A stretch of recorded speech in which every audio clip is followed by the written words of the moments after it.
Chers internautes, chers auditeurs, nous sommes très heureux de vous retrouver pour poursuivre nos études relatives à l'interprétation des Écritures.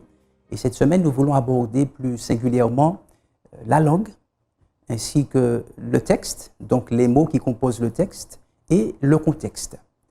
Et pour pouvoir continuer dans l'explication de ces différentes problématiques, nous avons avec nous Pasteur Carpin ainsi que Pasteur Lucéa.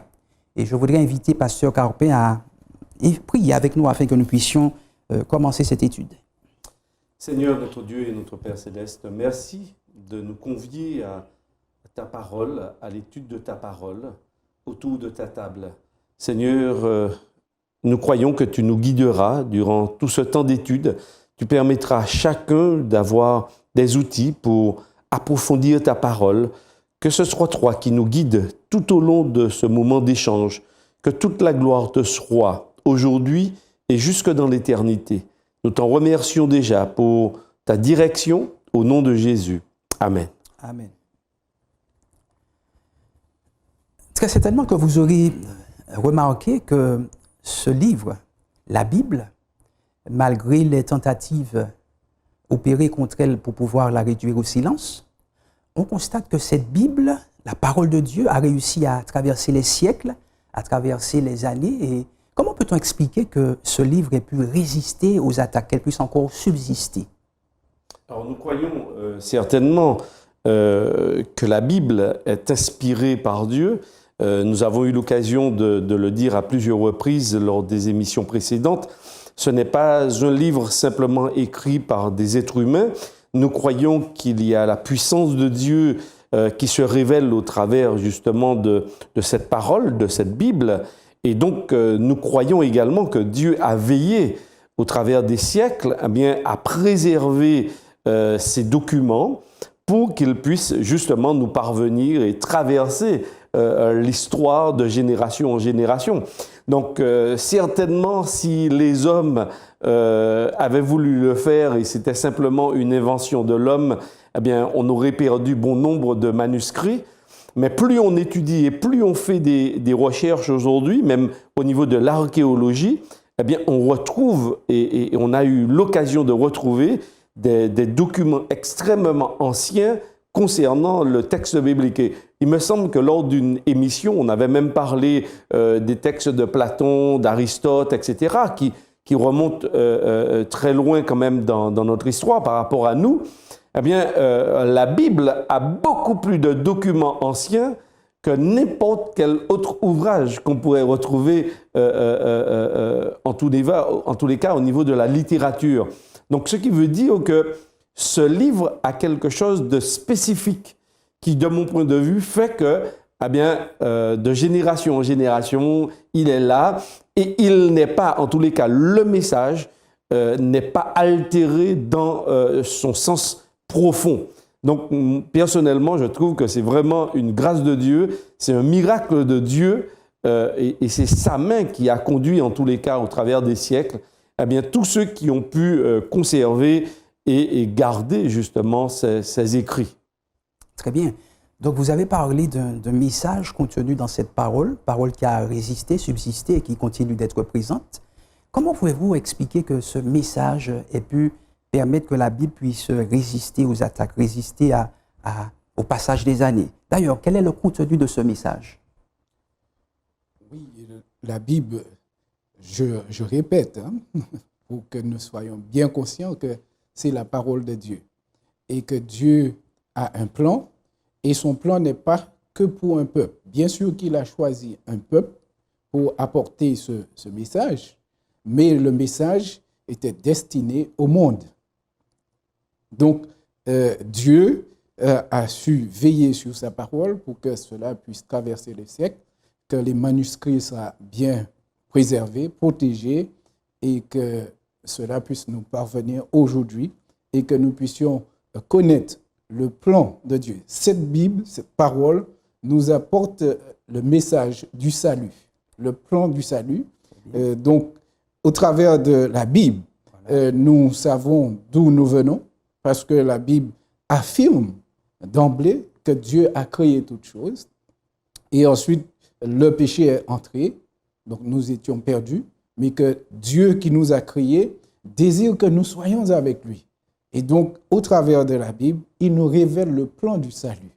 Et donc, dans la Bible, nous trouvons le plan du salut, mais au travers du plan du salut, il y a la création, qui nous dit notre origine, la rédemption, qui nous dit où nous sommes, et nous sommes rachetés, et aussi où nous allons. Et il y a aussi le plan de la restauration. Très bien. D'accord? Donc, tout est déjà révélé dans la Bible pour que nous sachions où nous allons et que nous ne perdons pas le nord. Très bien, très bien. Vous avez parlé de création et on peut comprendre que le contenu de ce message soit relativement révolutionnaire puisque nous vivons dans un contexte où l'évolutionnisme est prêché. Donc, comment est-ce que ceux qui sont adeptes de l'évolution peuvent accepter ce message de la création, du créationnisme? Alors, c'est vrai que ce n'est pas toujours simple d'adhérer au texte biblique tel qu'il est présenté dans le livre de la Genèse concernant la création. Je crois qu'il y a un élément de foi également qui nous permet d'accueillir favorablement ce message. Maintenant, il faut voir que souvent dans les siècles, en tous les cas dans les siècles chrétiens, ce message était accueilli jusqu'à une période où les hommes ont commencé à remettre en question le texte biblique. Mais il faut savoir également que lorsque l'on a découvert un certain nombre de documents dans la zone justement de la Palestine, en Syrie, en Assyrie, etc., dans toutes ces régions-là, on a découvert qu'il y avait un certain nombre de croyances également qui se rapprochaient également du texte biblique. Par exemple, on a découvert la notion du déluge. Alors pendant longtemps, on a cru que c'était seulement la Bible qui parlait d'un déluge, alors qu'on a découvert qu'il y avait d'autres documents qui n'appartenaient pas forcément au peuple juif, et qui parlaient également de la terre qui avait été submergée par l'eau, etc. Donc c'est vrai que ces éléments viennent aussi renforcer notre croyance au texte biblique. Mais ce que j'aimerais d'abord dire, c'est que en fait, c'est une question de foi. C'est la façon dont on va, l'importance qu'on va accorder ou non au texte biblique. Si on a du mal à croire que Dieu se révèle au travers de ce texte, bien sûr, mon regard et ma lecture du texte ne sera pas comme quelqu'un qui accueille ce texte et qui accueille la révélation de Dieu. Moi, je crois en un Dieu transcendant. Je crois justement que Dieu, et par rapport à ce qu'Hilary disait il y a quelques instants, non seulement Dieu nous révèle un plan, et ça c'est extrêmement important, mais Dieu aussi se révèle à nous. Et il était fait référence tout à l'heure dans les propos justement de cette séparation d'avec Dieu. Je pense qu'effectivement, à un moment donné, l'homme a perdu. Il y a une distance qui s'est faite après Genèse chapitre 3 entre Dieu et l'homme. Et donc, cette distance a fait qu'on a perdu de vue Dieu d'une façon générale. Bien sûr, il y a toujours des hommes qui ont cherché à maintenir ce lien avec Dieu, mais je dirais que, en fait, la majorité des habitants de la planète ont perdu de vue Dieu. Donc, l'objectif de Dieu, lorsqu'il se révèle et il donne des documents écrits, c'est justement, dans un premier temps, qu'on réapprenne à le découvrir, à savoir qui il est, apprennent à lui faire confiance. Et bien sûr, quand on lui fait confiance, on accueille favorablement, en fait, en tous les cas, je le souhaite, on accueille favorablement le projet qu'il a mis en place pour nous. Et bien sûr, ça répond également à la question de qui nous sommes, quelle est la réponse de Dieu à la problématique dans laquelle nous nous trouvons et quel est le projet à venir qu'il a mis en place. Donc oui, c'est vrai, moi je crois que il faut, d'ailleurs le texte biblique lui-même le dit, et l'apôtre Paul en parle dans Romains, il dit qu'il faut que celui qui s'approche de Dieu croit que Dieu existe. Celui qui s'approche du texte biblique pour pouvoir percevoir et accepter ce message dans toute sa beauté et dans toute sa force, je crois qu'il est important qu'il puisse accueillir le fait de l'existence même de Dieu. Sinon, on va opposer la science à la Bible, on va entrer dans des débats sans fin, alors que l'objectif même du texte biblique n'est pas un objectif scientifique. Ce n'est pas tel qu'on l'entend aujourd'hui, en tous les cas au XXIe siècle. Toutefois, ce n'est pas parce qu'il n'est pas scientifique que les éléments révélés ne sont pas vrais.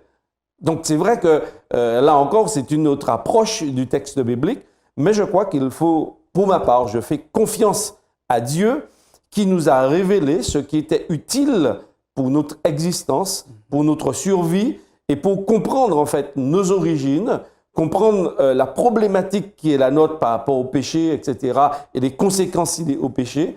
Et puis, comme le disait tout à l'heure Hilaire, eh bien, oui, entrer dans ce projet avec Dieu pour justement sortir de la problématique dans laquelle nous sommes, de la souffrance, de la mort et de cette séparation d'avec Dieu. Donc, le plan, il est là. Maintenant, c'est à nous de savoir bien, si on l'accueille ou on ne l'accueille pas. C'est ça, en fait, mais ça ne dépend pas de Dieu. Ça dépend aussi de nous et de notre approche, justement, par rapport au texte, par rapport à Dieu. Très bien. Oui, je dirais à cela que l'homme n'est pas que physique et mental, intellectuel. L'homme est aussi spirituel.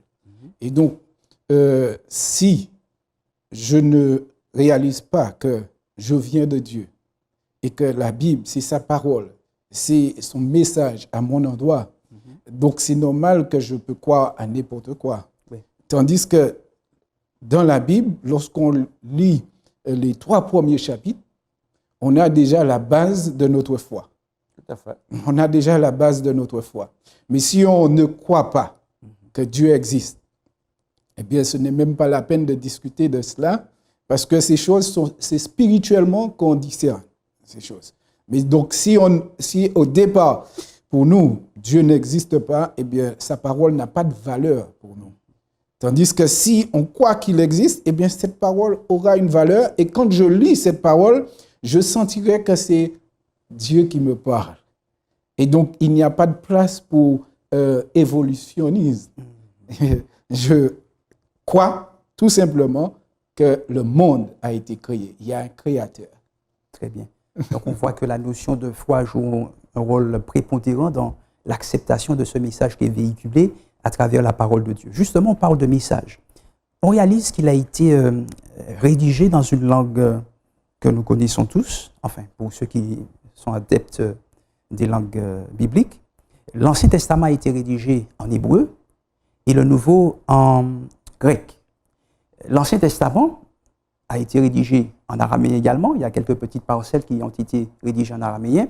La question qu'on pourrait se poser, c'est pourquoi est-ce que ce sont précisément ces langues-là qui ont été utilisées pour transmettre, véhiculer ce message biblique? Pourquoi l'hébreu et l'araméen pour l'Ancien Testament? Et pourquoi pas une autre langue?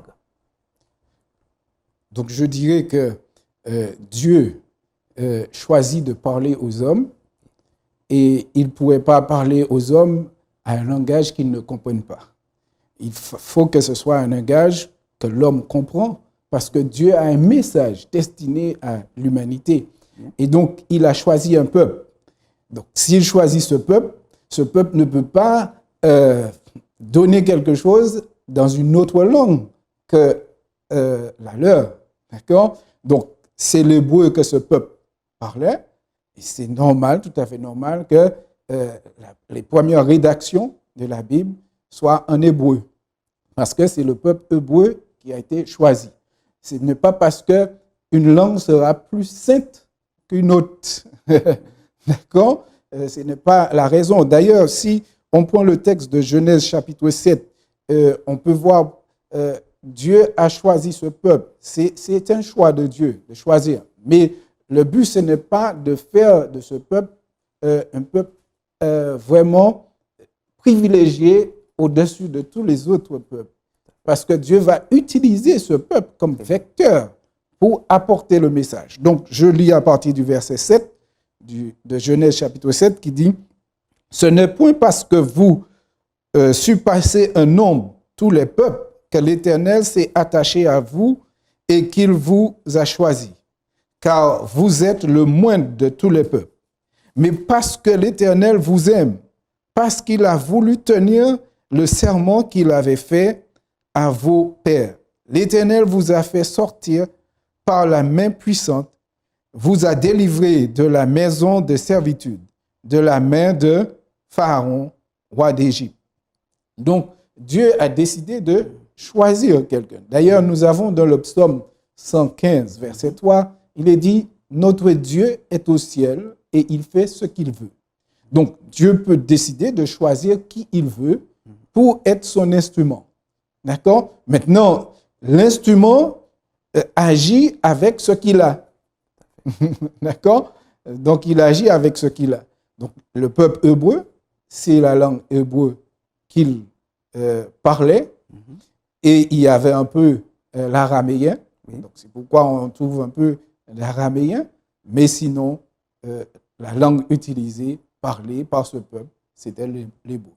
Très bien. Oui, il faut savoir également que Moïse, qui écrit les premiers textes bibliques, c'était un homme extrêmement cultivé. Il a étudié dans la maison de Pharaon.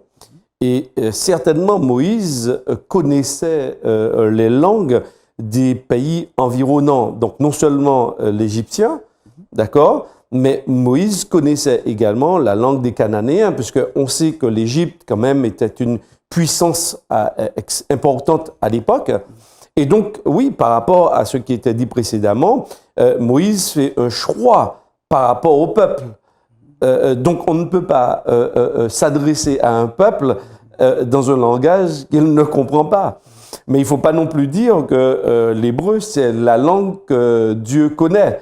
Dieu connaît toutes les langues. D'ailleurs, on le voit bien, puisqu'il va permettre aux hommes de se disperser sur la surface de la terre dans le livre de la Genèse, et ils vont se mettre à parler plusieurs langues. Donc, ça veut dire que Dieu lui-même connaît toutes les langues. Mais Dieu va parler, et c'est vrai que c'est très important, dans la langue que ceux à qui il veut s'adresser dans un premier temps, eh bien, peuvent comprendre et connaître. Donc, non seulement Moïse comprend ce que Dieu veut lui dire, mais Moïse transmet également avec ce même langage pour que ceux à qui il va s'adresser, eh bien, utilisent exactement le même vocabulaire, parce que sinon, ils seront constamment en contradiction et ils vont pas, enfin, ce sera un tohu-bohu, c'est-à-dire un vide total, parce qu'ils ne vont pas se comprendre. Maintenant, le grec est utilisé dans le Nouveau Testament parce que c'est aussi une langue, pourtant à l'époque des Romains, mais c'était une langue commerciale. C'était extrêmement... les Grecs, d'ailleurs, les hellénistes, ont eu un impact incroyable dans le baptême méditerranéen, en Europe, etc., avec la philosophie, la culture grecque et la langue grecque. Donc pendant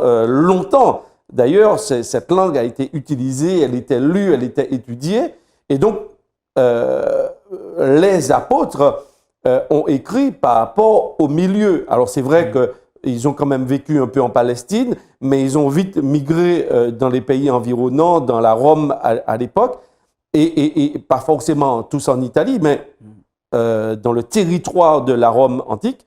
Et c'est vrai que le grec était une langue que l'on étudiait, que l'on parlait, qui était utilisée au niveau du commerce, et pas forcément le latin, qui était la langue des Romains. Donc on voit qu'effectivement, dans l'objectif de transmettre le message, eh bien, la langue la plus utilisée sera utilisée pour pouvoir être le vecteur, justement, et par lequel eh bien, le message serait porté. Donc, il y a une réflexion également et une intervention de Dieu, certainement auprès de ces hommes, qui font un choix des langues, parce que l'objectif de Dieu, ce n'est pas de cantonner à certaines personnes, leur accorder un privilège, même s'il en est un, d'accord, mais ce n'est pas que pour eux, mais c'est pour pouvoir aussi partager cette bonne nouvelle. Donc, l'hébreu, grec, l'araméen, ça veut dire qu'aujourd'hui, on a du travail à faire, parce que ce sont, pour la plupart, ce qu'on appelle des langues mortes, c'est-à-dire qu'elles ne sont plus parlées exactement. Donc, ce sont des langues qu'il faut vraiment étudier, il faut retourner, vraiment, je dirais, entre guillemets, à l'école, reprendre ces livres pour essayer de se mettre dans la peau, pour vraiment comprendre ces différents textes, comprendre leur sens, puisque les langues évoluent. Une langue meurt, mais une langue aussi évolue par rapport à son vocabulaire. Et comme ce sont justement des langues mortes, elles se sont un peu figées dans le temps. Donc ça permet aussi de faire un bond en arrière pour ceux d'aujourd'hui. Et ça, je crois que c'est extrêmement important de faire ce mouvement pour essayer de lire le texte, pour qu'il puisse non seulement nous permettre de comprendre ce qui était dit à l'époque, mais voir aussi comment il s'applique dans nos vies. Parce que lire pour lire, je ne pense pas que c'est l'objectif de Dieu. L'objectif de Dieu, c'est qu'on comprenne et qu'au travers, indépendamment du contexte et de l'époque dans laquelle je pourrais me trouver, eh bien, ce texte puisse me parler et trouver une application dans ma vie. Mais pour cela, il faut que je fasse quand même l'effort, et j'utilise volontairement cette expression, parce que ça demande un effort. Étudier la Bible, vouloir vraiment aller dans les profondeurs, méditer vraiment sur ce texte, ça demande quand même un effort. Ce n'est pas simplement une lecture, mais ça demande une étude, je dirais, importante. Tout à fait. Donc, vous avez mis l'accent sur le désir de Dieu de voir l'homme mettre en pratique cette parole. Et on voit justement dans... Oui. Je dirais même qu'au travers de cela, le fait que Dieu ait pu choisir une autre langue, pas seulement l'hébreu, mais le grec, Dieu voudrait montrer son universalisme. Tout à fait. Son désir, c'est que le monde soit touché, le monde puisse connaître ce plan. Et donc, c'est pourquoi les Hébreux étaient choisis dans un premier temps pour apporter ce message, faire connaître Dieu au monde. Mais nous avons vu aussi dans la Bible qu'ils ont souvent échoué. Dieu a dû utiliser même parfois le forcing pour faire connaître son nom. Et là, maintenant, Dieu déplace le centre vers le reste du monde, vers les païens, en quelque sorte. Donc, Dieu voudrait dire que ce n'est pas parce que je vous ai choisi que vous êtes plus privilégiés que les autres. Je peux aussi utiliser les autres avec une autre langue pour faire connaître mon nom. D'accord? Très bien. Donc, on voit cette importance que Dieu accorde à cette parole. Il lui accorde tellement d'importance que dans le livre de Deutéronome 32, versets 46 à 47, nous y lisons que Dieu voudrait, propose, suggère à ses enfants de garder toute cette parole, et il va d'ailleurs dire toutes les paroles de cette loi, enseignez-les à vos enfants, c'est-à-dire la Torah. Enseignez ces instructions à vos enfants. Pourquoi? Parce que si vous le faites, il y aura pour conséquence la prolongation des jours, de leurs jours, de nos jours. Qu'est-ce qui fait que ce message soit si puissant, si particulier qu'il puisse prolonger les jours? Qu'est-ce que cela signifie véritablement que ce message puisse avoir la capacité de prolonger les jours? Oui, juste avant que Moïse, dans le même texte, que Moïse ne dise que ceci va prolonger vos jours, il dit même, verset 45, je relis, il dit « Car ce n'est pas une chose sans importance pour vous, les paroles que je vous donne aujourd'hui et que je vous demande de communiquer aussi à vos enfants, etc. Ce n'est pas une chose sans importance pour vous, mais il dit « c'est votre vie ».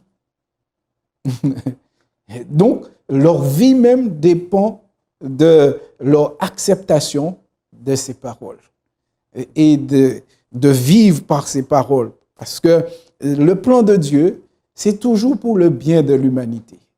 Dieu n'agit pas contre l'homme. Dieu aime l'homme et il désire que l'homme soit avec lui. Et tout ce que Dieu fait, c'est pour le bien de l'humanité. Et donc, Moïse leur rappelle que ces paroles, c'est votre vie. Et donc, dans la mesure où ils obéissent à ces paroles, eh bien, ils auront des éléments qui leur permettront d'éviter beaucoup d'écarts et qui pourraient provoquer des désagréments, d'accord, entre eux et empêcher, peut-être freiner même la violence, les agressions, etc., et leur permettre de vivre mieux dans cette société. Très bien. Tout à fait. Et donc, effectivement, quand on lit, alors il y a plusieurs contextes dans le texte qui est présenté ici, dans Deutéronome chapitre 32, versets 44 à 47.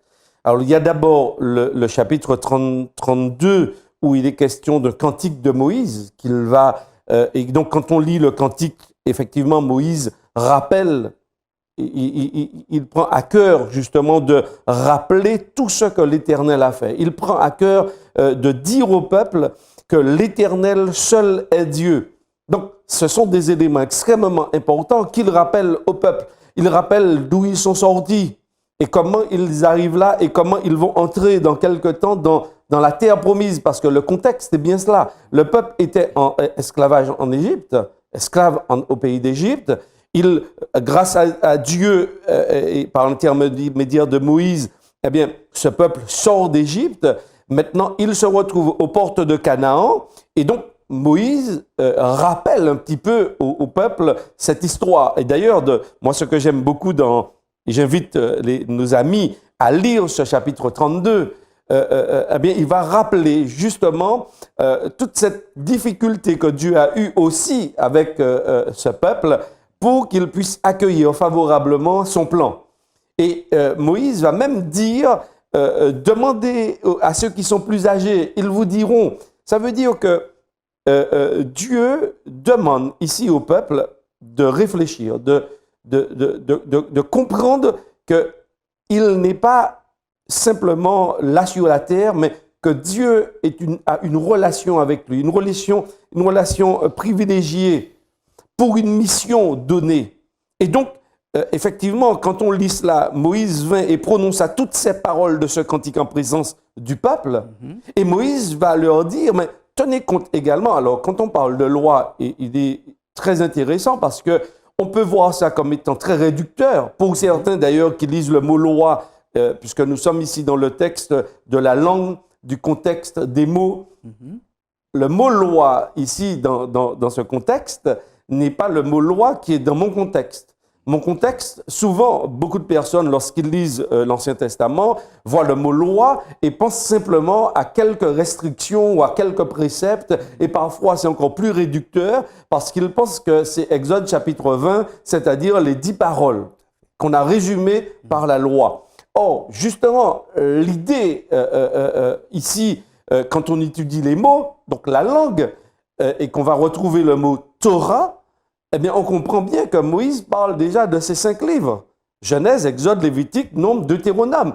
C'est ce qui constitue déjà la Torah. Donc, c'est moins réducteur que le simple mot loi. Donc, on voit que c'est un ensemble d'enseignements, de préceptes, de vérités que Dieu a transmises à ce peuple pour que, justement, en prêtant attention à cette vérité, eh bien, sa vie puisse être un témoignage en l'honneur de Dieu. Prolonger ces jours, effectivement, on aurait pu se dire, tiens, ils vont vivre à plus de 100 ans.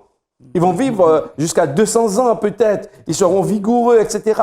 L'idée dans le texte, oui, on pourrait se dire que Dieu a ce projet. Mais l'idée dans ce texte, c'est que justement, cet enseignement soit perpétré, il soit prolongé pour que justement, par ce peuple, d'ailleurs, et dans l'histoire, cela va se vérifier, eh bien, le Messie puisse être accueilli pour que le Messie vienne justement à l'existence et qu'il soit la réponse justement aux nations. Donc, effectivement, on pourrait le prendre au pied de la lettre et se dire, bon, ok, je vais lire ça, je vais mettre ça en pratique et puis je vais vivre plus longtemps que tout le monde. C'est l'objectif de Dieu, que nous vivions éternellement. Mais on voit que derrière cela, il y a une volonté que, en fait, de génération en génération, en fait, ce peuple demeure fidèle à Dieu et soit le témoin de sa bonté, de sa générosité, de son amour et des bénédictions que Dieu avait en réserve aussi pour toutes les nations. Parce que Dieu va placer ce peuple en Canaan, mais comme étant des missionnaires, dans ce carrefour, justement, pour que cette lumière, cette connaissance de Dieu rejaillisse sur les nations environnantes. Donc, on voit l'idée de prolonger les jours va vraiment dans ce sens de la mission, va vraiment dans le sens où Dieu sera vraiment connu et va arroser donc de sa connaissance, de sa présence, toutes les nations environnantes et qu'effectivement, le projet de Dieu se réalise, soit accueilli et se réalise pleinement jusque dans l'éternité. Très bien. Très bien, j'abonde dans le sens de ce que tu dis et ce que je voudrais juste ajouter, c'est que la bénédiction quand même est aussi double. Physiquement, nous voyons que ceux qui obéissent, ça ne veut pas dire qu'il n'y aurait pas de... Il y a des exceptions, il y a des personnes qui obéissent à la parole et qui tombent malades, qui meurent, d'accord? Mais même scientifiquement, d'après les recherches qu'ils ont fait, National Geographic a fait des recherches sur la longévité et ils ont trouvé que ceux qui mettent en pratique la parole, la Bible, la parole de Dieu, eh bien, ont une plus longue longévité que ceux qui ne mettent pas en pratique la parole. Donc, il y a le côté physique où on peut bénéficier de ces bénédictions, mais comme tu le dis, l'objectif, l'idéal même de Dieu, c'est l'éternité. C'est que nous puissions entrer dans l'éternité. Et c'est pourquoi lorsque Jésus est venu, il dit, celui qui croit en moi, même s'il meurt, vivra. D'accord? Donc, ce n'est pas la vie ici-bas qui est la plus importante pour nous. Mais cette vie ici-bas nous est donnée pour nous préparer pour la vie éternelle. Et c'est ce que nous devons envisager. Et les paroles de Dieu, nous sont données pour ça. Pour que nous devenions enfants de Dieu et finalement vivre éternellement avec lui dans le royaume. Parce qu'à partir du moment où le peuple demeure fidèle à Dieu, le plan de Dieu se réalise. Tandis qu'on va voir dans l'histoire que, eh bien, ils vont abandonner Dieu, ils partiront en déportation, ils vont perdre le territoire. Voilà. Donc on voit bien que les jours ne seront pas prolongés dans ce territoire, il sera interrompu. Donc on voit effectivement cet avertissement, ce conseil de Dieu pour qu'effectivement, eh bien, ce peuple soit vraiment ce témoin dans la prolongation des jours de génération en génération et que vraiment tous les aspects en fait du plan de Dieu se réalisent comme il l'avait prévu. Mais on a vu que le plan a été contrarié. Mais Dieu, en dépit des contrariétés, a fait que son plan se réalise parce qu'il est Dieu et que c'est son projet de sauver l'homme, de le racheter en dépit des circonstances et en dépit de la fidélité ou de l'infidélité également de l'homme et de ceux à qui, d'ailleurs, il confie une mission. Donc ça veut dire que Dieu travaille avec nous, mais en quelque part, il nous fait confiance, il se limite avec nos capacités et notre volonté, mais en même temps, Dieu est transcendant. C'est-à-dire, en même temps, Dieu peut faire sans nous. Voilà. Donc, il fait avec nous et il veut faire avec nous, mais Dieu peut faire aussi sans nous. Donc, mais c'est ce que l'on comprend, en fait, personnellement, c'est ce visage que je découvre aussi dans la parole de Dieu, de la personne de Dieu qui se révèle justement à nous sous différents angles. Tout à fait. Très bien. Donc, dans cet effort de pouvoir rendre ce message accessible, on voit qu'il y a un travail de traduction qui est fait. Il y a une multiplicité de traductions qui sont proposées au grand public. La question qu'on pourrait se poser, est-ce que cette multiplicité de traductions ne rend pas l'accessibilité du message biblique plus compliquée?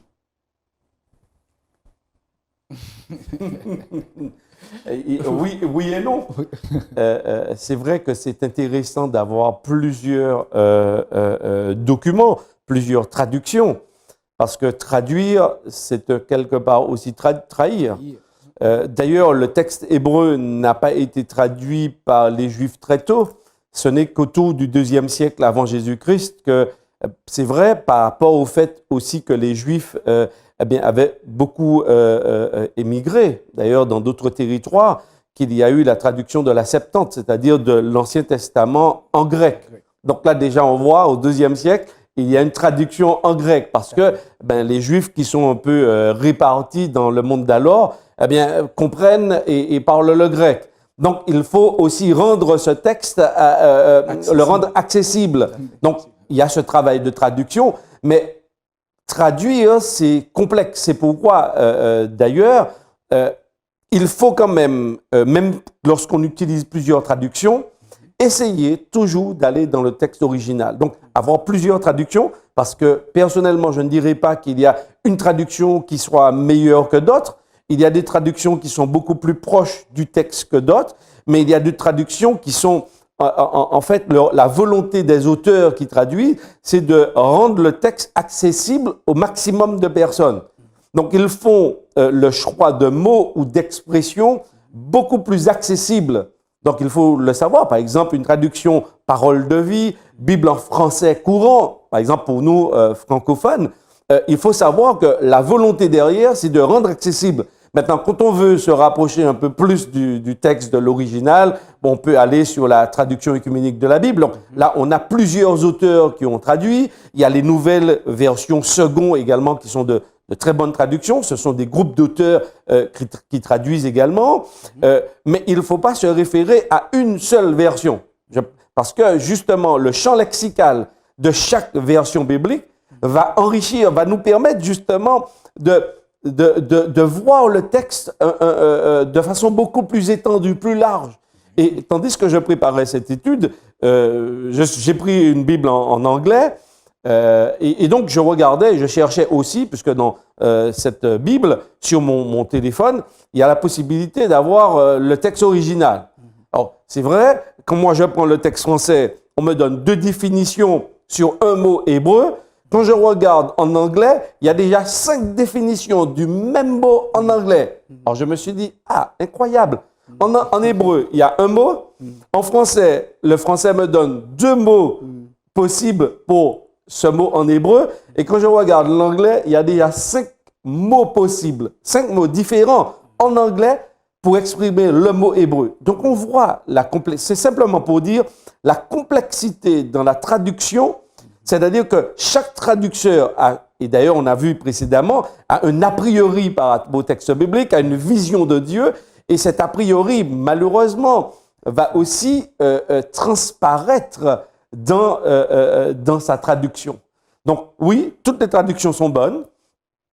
Il faut quand même faire des recherches pour savoir qui sont ceux qui ont traduit les textes bibliques, dans quel contexte ils ont traduit les Bibles. Et je pense que c'est intéressant de faire confiance aussi à des groupes de traducteurs. Parfois, par exemple, la traduction œcuménique de la Bible, ce n'est pas seulement des catholiques, ce n'est pas seulement des protestants, mais c'est un groupe mélangé de protestants, de catholiques, qui se sont mis ensemble, des chercheurs, pour pouvoir justement traduire au plus proche les mots qui sont là. Mais il ne faut pas seulement leur faire confiance. Il faut lire d'autres traductions. Donc, si on peut avoir plusieurs traductions quand on lit le texte biblique, cela va enrichir notre compréhension et notre lecture du texte biblique.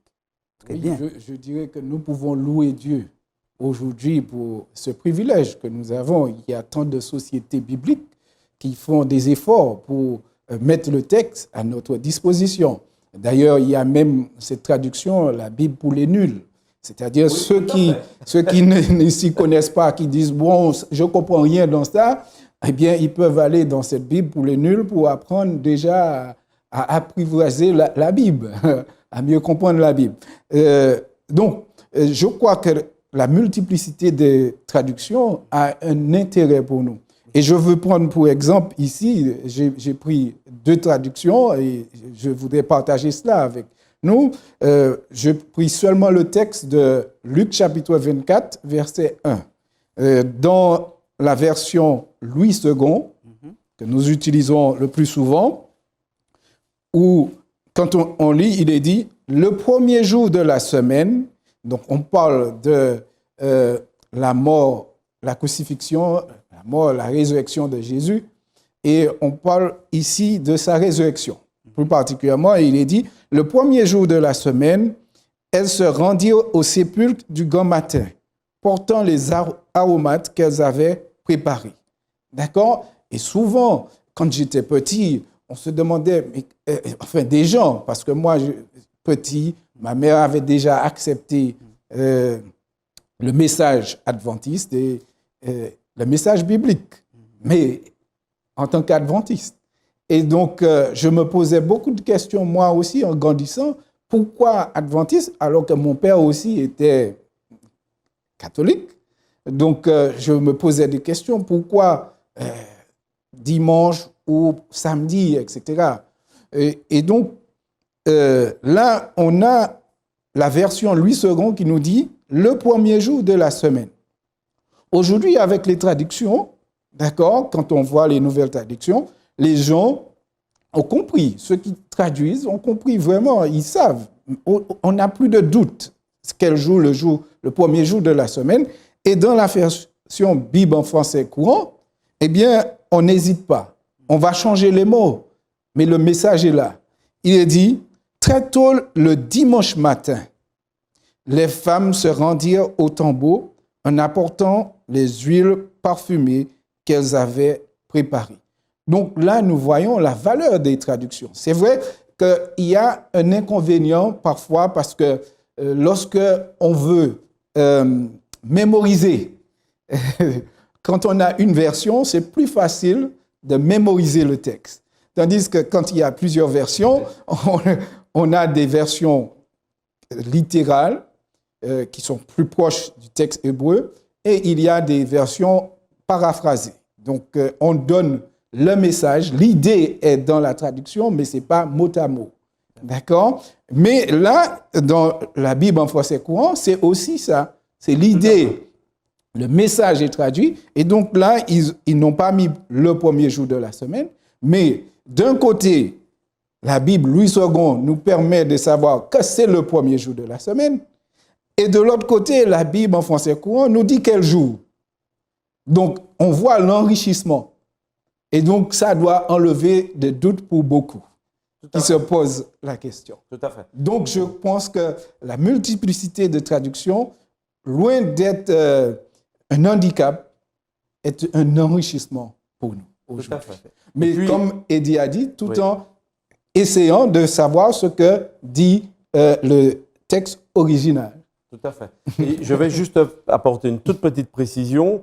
Et dans cette recherche justement des traductions les plus fidèles, il faut aussi parfois rechercher est-ce que les auteurs ont traduit à partir de l'original, des originaux que nous avons aujourd'hui, ou est-ce qu'ils ont utilisé par exemple la Vulgate. Par exemple, la Vulgate a été traduite par Jérôme en latin, et c'est vrai que cette Bible, dans certains milieux, a fait référence et des mots, malheureusement, je faisais une petite étude dernièrement autour de la notion de fils, de premier-né, etc.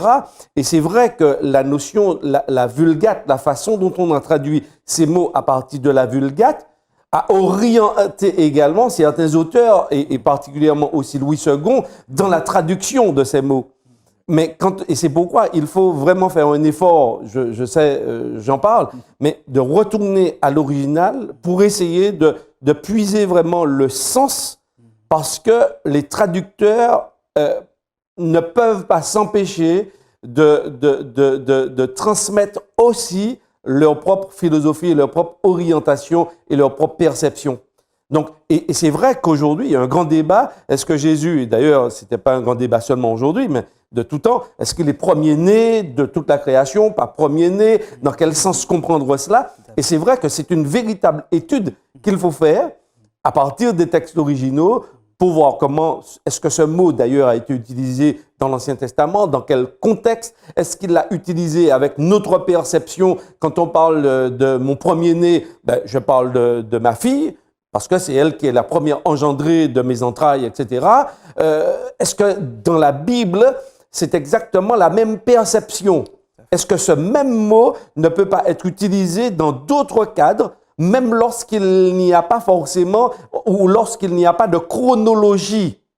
Par exemple, la Bible fait référence à Isaac, dans Hébreu, par exemple, qui est le premier-né. Mais tout le monde sait que ce n'est pas Isaac qui est le premier-né d'Abraham. On sait quand même qu'il y a Ismaël quand même avant. Et on sait d'ailleurs qu'il n'est pas le seul. Or, on parle parfois, il est unique. Alors qu'il n'est pas unique. Il a un frère. Et d'ailleurs, Abraham a eu d'autres enfants après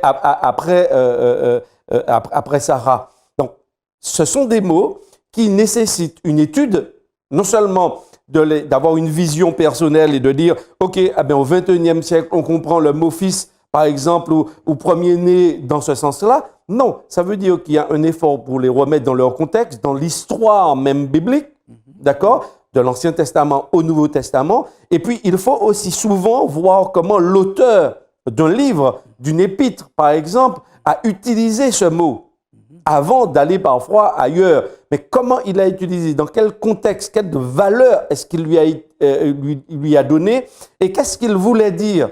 Donc, c'est vrai que tenir compte du contexte, on en parle, tenir compte de la langue, tenir compte des mots.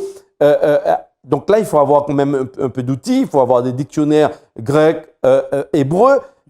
Mais ceux qui sont passionnés, de toutes les façons, feront ces recherches parce qu'ils vont voir vraiment la richesse et la façon dont Dieu, justement, se révèle dans le texte biblique. Donc, je crois que ça vaut la peine, non seulement de s'arrêter à ce qui est dit, mais faire vraiment le travail des Béréens, c'est-à-dire écouter ce qui est dit, prendre des notes, et puis ensuite aller dans le texte biblique, faire ses propres recherches, faire un travail de fourmi pour que le texte puisse nous parler, prendre corps, prendre vie, vraiment, oui, se révèle à nous. Oui, c'est ce que les théologiens appellent l'exégèse. L'exégèse. Oui. Tout à fait. Très bien. Extraire vraiment la substance dans le texte, oui.